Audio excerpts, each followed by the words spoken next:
Hi there! Welcome to my YouTube channel. In today's video, we're talking about how to auto-generate serial numbers in Excel.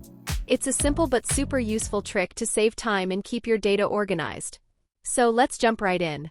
Now you might be wondering, why auto-generate serial numbers? Well, it's faster than typing numbers manually, especially if you're working with hundreds or even thousands of rows. It also helps avoid mistakes, and best of all, it updates automatically when you add or remove rows. Let's start with the easiest method.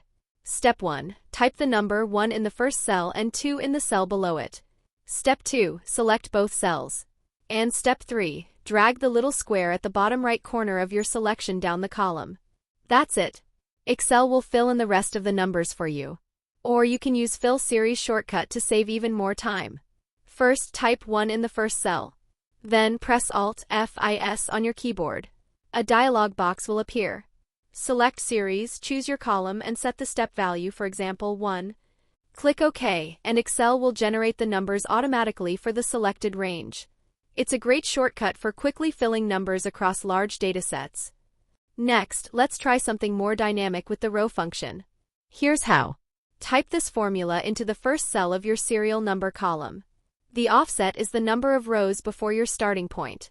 For example, if your serial numbers start in row 5, your formula will be like this. Press Enter and drag the formula down the column.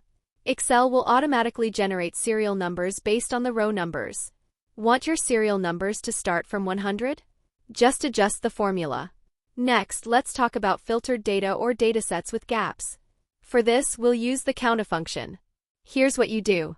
Type this formula in the first cell. This counts only the rows with data, so your serial numbers stay accurate, even if you add, remove, or filter rows. If you filter your dataset, the serial numbers will remain accurate for the visible rows. It's perfect for dynamic datasets. And there you have it.